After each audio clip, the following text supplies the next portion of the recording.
Hello, I'm Emily Villario and I am a Pharmacist Witch. And this video is really just to introduce myself and give some context for how I came to go from big medical and the world of science and academia and enter into this more wide open, alternative, and spiritual space, the space of the witch. And so I'll go back to my time as a pharmacist.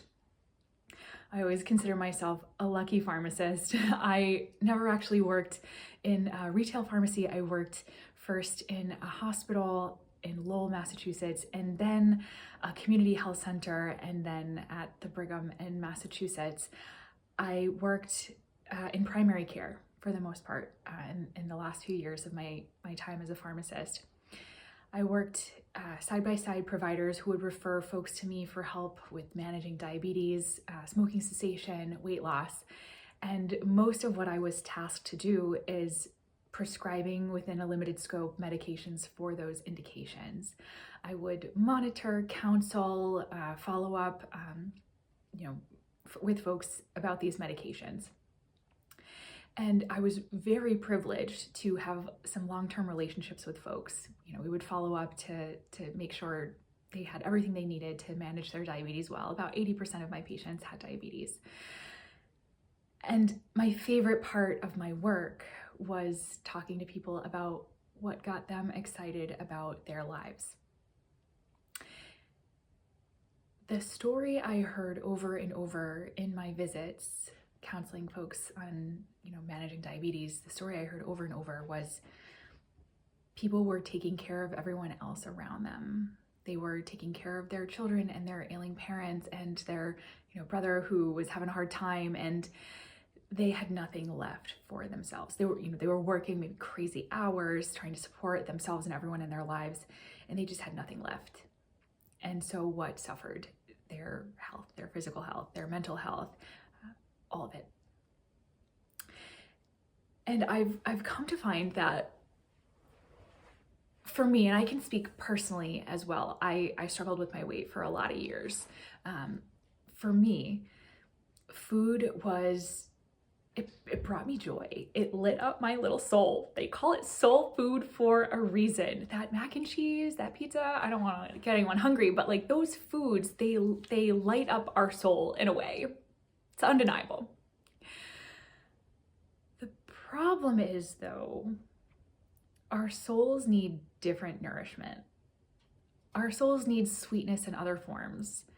We want to feel the power of creating. We want our hands to make something. We want our life to mean something. We want to figure out our purpose here and what our gift is to share with the world. And I think it's hard to do that sometimes in our current setting where we are at this point in time as humanity, or at least in the United States. So this was the story I was hearing again and again. People just, they were trying to take care of everyone around them and they just didn't have any time or energy for themselves, and they weren't spending their time or living their life in a way that felt meaningful and fulfilling. And so over and over again, what I would tell folks is you're allowed to put yourself first. You're allowed to find the things that fill your cup. It's like being on an airplane and they tell you, put your own oxygen mask on first before you try to put it on your neighbor or your child next to you. You are going to be so much better able to help that person if you are getting a constant flow of oxygen first. And that's true of life as well, right? When you are doing what is most in alignment with your inner North Star, with your little soul's calling, when you're full, that light spills out to everyone around you. And things start to fall into place a little better when you are following your North Star. And so a lot of what I ended up doing in my visits with folks is, what is it that you want for your life? You get to decide. You get to choose what you do with this one wild and precious life. And it's hard to do, right? Because I had started feeling like my work wasn't fulfilling me either. I had these wonderful conversations with folks about what they wanted, and that filled me up. But that wasn't my job. My job was helping people learn how to take Ozempic, and it was fighting with insurance companies to get the drugs covered, and it was call after call for prior authorizations and navigating drug shortages, and none of that was fulfilling for me. And perhaps it would have been if I really believed that those drugs were the answer that mankind needed. But I also started feeling like these medications were problematic. And I'm not saying they don't have a place. I think they very much have a place, especially right now while we figure out where to go. But I found that knowing someone would take one of these medications indefinitely, especially for something like weight loss, it just felt out of alignment for me. And so I realized I was contributing to prescribing these medications that ultimately it didn't feel like it was the direction I wanted to see us all go. So I was thinking about my life and where I had come. I had had my own kind of journey of finding a way to be healthy, to be at home in my body. And I realized that my time mattered. What I did with my own life mattered. And it didn't feel right anymore to be navigating the space with these medications when I could instead take a big risk, take a big leap, and go all in on the people.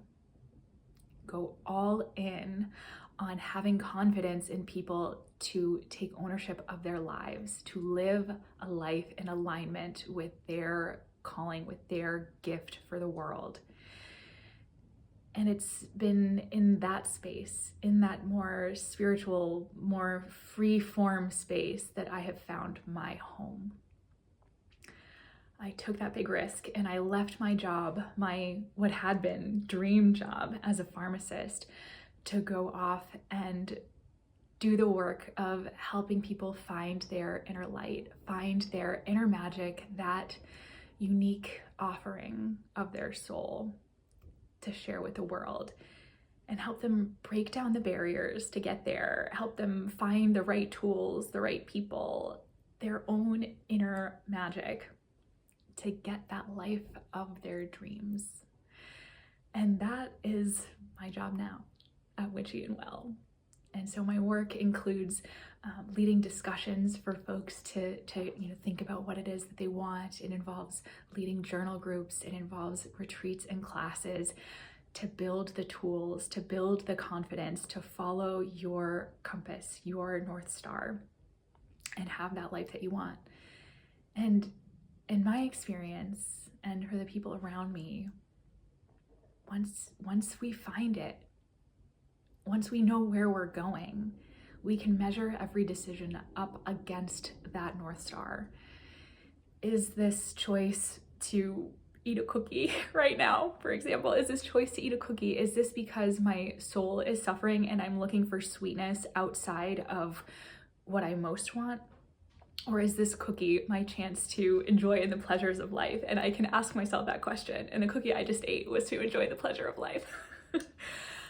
But again, once you know what it is that you want, you can do everything with intention.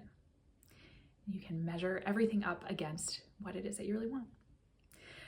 So feel free to join me for a discussion, join me to journal in community via Zoom, join me for a retreat, for a class. This space is ours to claim. We get to figure out what we want and we get to bring it into the world. Thank you.